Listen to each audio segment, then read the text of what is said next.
Luar biasa, salut untuk Pak Prabowo. Hinaan dari sejumlah warga Malaysia makin menjadi-jadi, padahal mereka sendiri sedang mengalami krisis. Belakangan ini, beberapa orang dari sana tampaknya semakin tak bisa menahan diri dalam merendahkan Indonesia. Yang lebih mengejutkan, mereka bukan sekadar netizen biasa, melainkan tokoh yang cukup berpengaruh dalam dunia politik. Ironisnya, alih-alih bersikap lebih bijak, justru semakin lantang melontarkan ejekan. Semua bermula ketika seorang netizen Indonesia mencoba meredam perdebatan di media sosial. Bukannya situasi menjadi lebih tenang, respons yang diterima justru lebih merendahkan. Bahkan, ada yang dengan pongah mengatakan bahwa Indonesia tak perlu coba-coba berperang dengan Malaysia karena rakyat Indonesia akan kelaparan.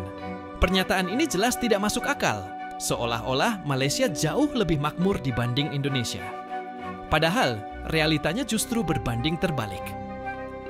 Saat ini, Malaysia tengah mengalami krisis beras yang cukup serius. Sampai-sampai pemerintahnya menyarankan rakyatnya untuk mulai mengganti makanan pokok dari beras ke ubi kayu.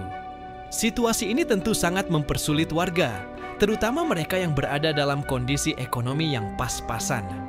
Aneh rasanya, jika di tengah kondisi seperti ini, masih ada yang sibuk mengejek Indonesia soal kelaparan. Fakta lainnya, Malaysia kini bergantung pada impor beras dari negara lain untuk mencukupi kebutuhan dalam negeri, dan salah satu negara yang mereka harapkan adalah Indonesia. Nah, lalu siapa sebenarnya yang lebih bergantung? Justru Malaysia yang sedang kesulitan memenuhi kebutuhan pangannya. Bahkan, belum lama ini, mantan Perdana Menteri Malaysia sampai datang ke kediaman Presiden Jokowi. Banyak yang menduga ia tengah membujuk Indonesia agar tetap mau mengekspor beras ke Malaysia. Coba bayangkan, jika Indonesia sampai menghentikan ekspor beras ke Malaysia, bagaimana nasib mereka? Bukannya introspeksi, beberapa warganya justru masih sempat-sempatnya menghina. Di media sosial, makin banyak komentar tak masuk akal dari mereka, yang tampaknya tak menyadari situasi negaranya sendiri. Mereka menertawakan Indonesia, padahal di Malaysia, harga kebutuhan pokok justru semakin melambung tinggi. Contohnya saja, harga gas untuk memasak yang semakin melambung, beras yang makin sulit didapat, bahkan ayam dan minyak goreng pun mulai langka. Tapi anehnya, mereka masih sempat-sempatnya merendahkan negara lain. Bukankah itu terdengar lucu? Salah satu komentar yang sempat viral menyebutkan bahwa jika Indonesia berperang dengan Malaysia, siapa yang akan kelaparan? Padahal, kenyataannya justru mereka sendiri yang sedang kesulitan mendapatkan beras. Bahkan, ada yang dengan polosnya bertanya, gas habis mau masak pakai apa? Lah, kok malah mereka sendiri yang kebingungan? Lebih parahnya lagi, ada juga yang menyebut Indonesia sebagai negara kecil. Entah dari mana mereka mendapatkan fakta seperti itu. Justru Malaysia yang luas wilayahnya lebih kecil dibanding Indonesia. Ditambah lagi, banyak warganya yang bekerja di Indonesia. Tapi anehnya, malah merasa lebih superior. Sekarang, mari kita lihat lebih detail kondisi di Malaysia. Harga beras di sana meroket, sementara stok beras lokal semakin menipis. Di banyak pasar, para pedagang hanya bisa menjual beras impor yang harganya jauh lebih mahal. Akibatnya, masyarakat kelas bawah semakin kesulitan, terutama mereka yang masuk dalam kategori B40, yaitu 14% warga Malaysia dengan pendapatan terendah. Mereka semakin sulit membeli kebutuhan pokok sehari-hari. Seorang pedagang nasi ayam di Malaysia, Rahma Abdurrahman, 50 sen, mengeluhkan kenaikan harga bahan makanan yang tak terkendali. Kalau harga beras terus naik, kami harus bagaimana? Mau jual nasi ayam, tapi beras mahal, daging naik, ayam naik, minyak goreng juga susah didapat, ungkapnya. Rahma juga mengatakan bahwa ia tak bisa sembarangan menaikkan harga jualannya karena tidak semua orang di Malaysia hidup berkecukupan. Keuntungan yang ia peroleh pun sangat tipis, hanya cukup untuk memenuhi kebutuhan sehari-hari.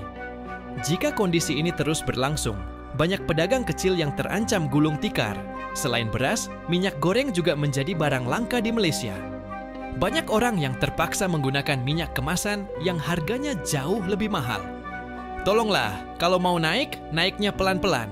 Jangan tiba-tiba melonjak tinggi, kami susah. Keluh seorang warga. Dengan semua fakta ini, apakah masih pantas warga Malaysia mencibir Indonesia? Mereka bilang Indonesia akan kelaparan jika terjadi perang, padahal di negara mereka sendiri harga kebutuhan pokok makin menggila. Kenyataannya, Malaysia justru sangat bergantung pada impor dari negara lain, termasuk dari Indonesia.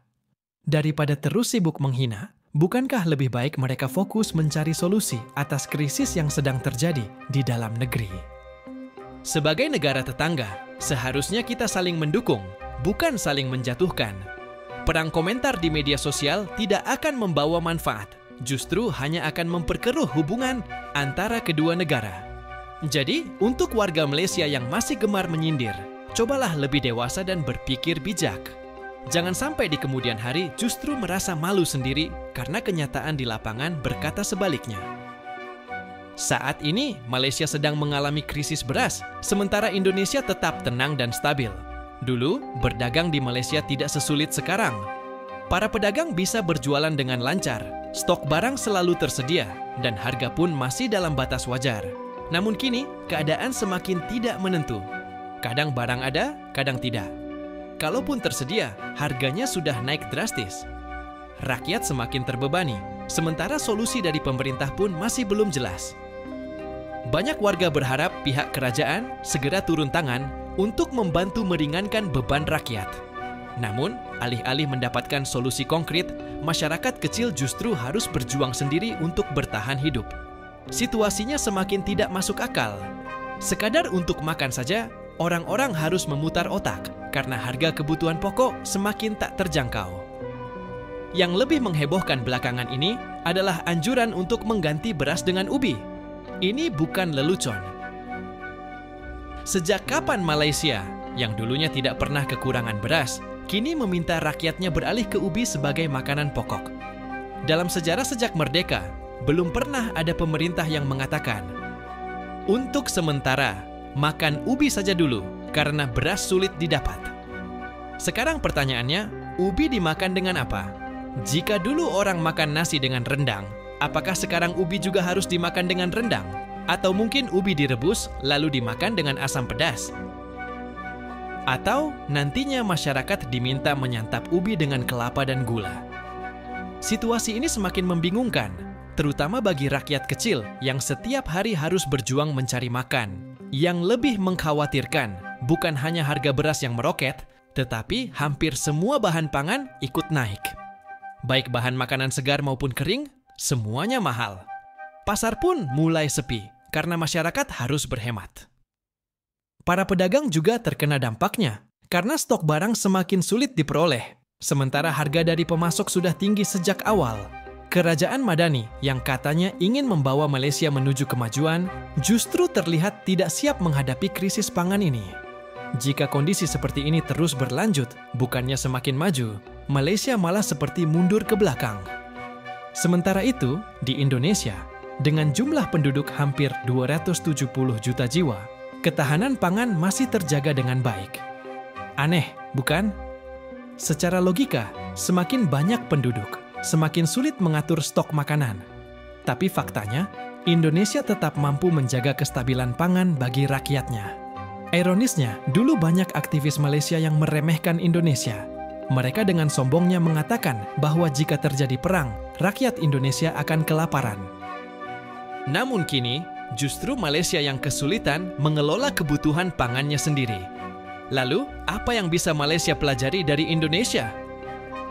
Indonesia memiliki lahan pertanian yang luas dan ketahanan pangan yang lebih kuat. Indonesia tidak terlalu bergantung pada impor, berbeda dengan Malaysia yang masih sering membeli bahan pokok dari luar negeri. Pemerintah Indonesia lebih fleksibel dalam mengatur kebijakan pangan, sehingga stok tetap terjaga. Mungkin ini saat yang tepat bagi Malaysia untuk mempertimbangkan kerjasama lebih erat dengan Indonesia daripada terus bergantung pada negara lain dengan harga impor yang lebih mahal. Yang lebih menarik lagi, mantan Perdana Menteri Malaysia, Mahathir Mohamad, terlihat merendah di hadapan Jokowi ketika beliau masih menjabat sebagai presiden. Berbeda dengan para aktivis Malaysia yang gemar menyombongkan diri dan meremehkan Indonesia, Mahathir justru mengakui keunggulan Indonesia dalam hal pangan. Dulu, Mahathir pernah mengatakan bahwa Indonesia tidak akan mengalami krisis pangan, meskipun penduduknya hampir 270 juta jiwa. Sekarang, dengan kondisi krisis beras yang melanda Malaysia, tampaknya dia semakin menyadari bahwa negaranya membutuhkan bantuan dari Indonesia. Namun, cara Malaysia meminta bantuan pun tidak secara terang-terangan, melainkan melalui diplomasi halus khas Melayu. Sangat berbeda dengan sikap aktivis-aktivis Malaysia yang dulu sering menyindir dan mengklaim bahwa Malaysia lebih kaya serta lebih maju dibanding Indonesia. Padahal, kenyataannya saat ini justru mereka sendiri yang sedang kesulitan. Dari kejadian ini, ada satu pelajaran penting yang bisa kita ambil. Jangan terlalu arogan. Setiap negara pasti mengalami pasang surut. Jika hari ini kita merasa aman, bukan berarti kita akan terbebas dari krisis selamanya. Dulu, banyak warga Malaysia yang suka meremehkan Indonesia. Namun, jika melihat situasi saat ini, justru Indonesia yang lebih siap menghadapi tantangan pangan.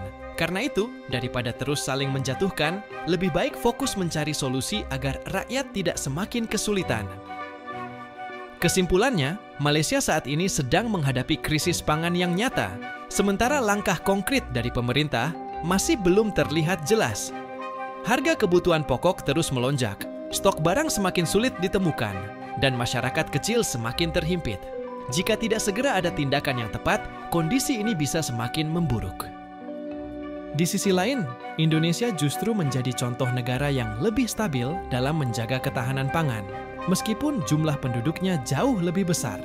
Ini membuktikan bahwa pengelolaan yang baik dapat memberikan dampak yang signifikan. Bagi Malaysia, mungkin ini saat yang tepat untuk belajar lebih banyak dari Indonesia.